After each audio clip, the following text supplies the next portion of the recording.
मेरा जल रहा है, आग लगी है सीने में, हुक्मरां सब व्यस्त हैं खून गरीब का पीने में।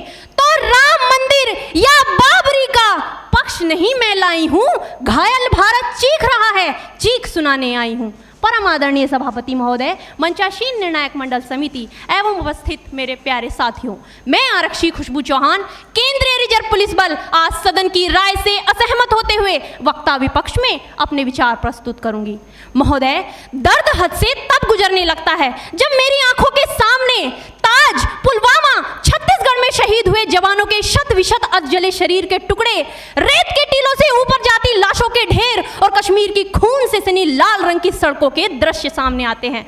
उस पर मेरे प्रतिपक्षी महोदय का कहना ये कि मानवाधिकारों की अनुपालना करते हुए देश से उग्रवाद और आतंकवाद को समाप्त किया जा सकता है।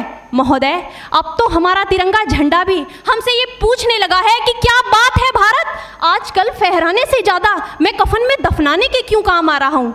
महोदय, हृदय तो उस दिन फट गया जब बूढ़ी माँ अपने बेटे के चिथड़ों को देखकर बोली कि साहब, आप तो भर्ती में 1 इंच भी कम नहीं लेते, मैं आधा शरीर कैसे ले लूं।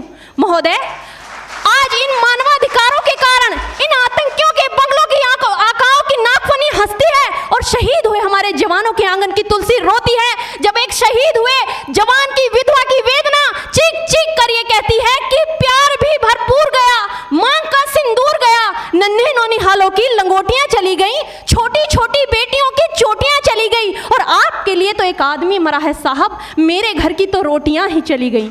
महोदय, किसी भी युद्ध को जीतने के लिए पहल करना सबसे ज्यादा आवश्यक है, क्योंकि इतिहास गवाह है कि पहल करके बड़े बड़े युद्धों के परिणाम बदल दिए गए हैं। परंतु आज मानवाधिकारों के कारण हमारे देश के जवान इस कदर बंधे हुए हैं कि अपनी ड्यूटी पर खड़े होकर भी वो आज पहल करने से डरते हैं, क्योंकि महोदय भविष्य में उन्हें कटघरे में खड़े होने का डर सता रहा होता है।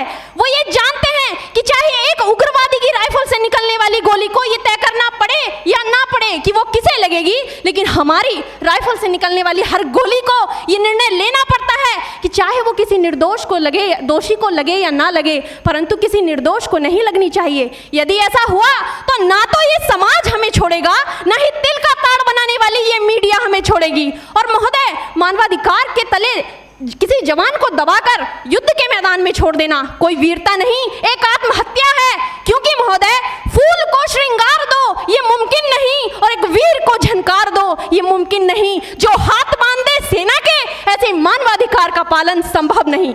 महोदय, आज सत्यनिष्ठा के मार्ग पर चलते हुए भी हमारे देश का जवान इन आतंकवादियों, इन पत्थरबाजों से डरता है, क्योंकि वो जानता है कि उसकी राइफल से निकलने वाली गोली अगर टारगेट को हिट नहीं भी करेगी तो भी 400 मीटर तक जाएगी, और यदि इस बीच वो किसी निर्दोष को लग गई तो महोदय हमें अपनी नौकरी से हाथ तक धोना पड़ सकता है।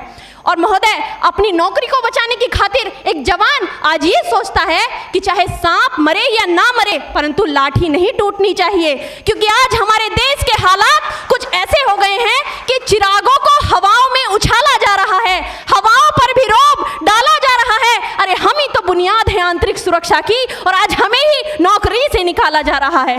महोदय, जब पुलवामा में 44 जवान शहीद हुए, छत्तीसगढ़ में 76 जवान शहीद हुए, तो कोई भी मानवाधिकार की दुहाई देने वाला हमारे पक्ष में आकर खड़ा नहीं हुआ।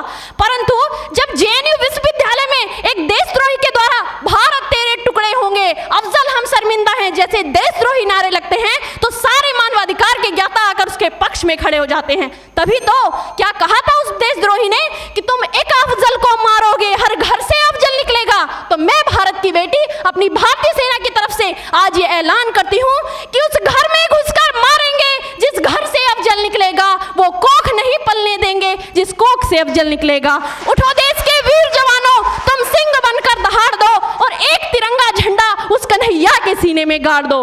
महोदय, अंत में अपनी वाणी को विराम की ओर ले जाते हुए मैं सिर्फ इतना ही कहना चाहूंगी कि मुझे अफसोस है अपने देश की न्यायिक प्रक्रिया पर, जहां आज भी रात के 12 बजे अजमल कसाब जैसे आतंकी के लिए सर्वोच्च न्यायालय के दरवाजे खोल दिए जाते हैं। ऐसे देश से मानवाधिकारों की अनुपालना करते हुए आतंकवाद और उग्रवाद से कभी नहीं निपटा जा सकता। मानवाधिकार के नाम की दुहाइयां देने वालों, सीमा पर लड़ा नहीं जाता, चरखों से शोलों के आगे रामायण पढ़ी नहीं जाती, सीमा पर गोलों के आगे। धरती के घोर कुहासे को एक सूरज ही हर सकता है, क्योंकि एटम बम से रक्षा के केवल एटम बम ही कर सकता है। जय हिंद, जय भारत।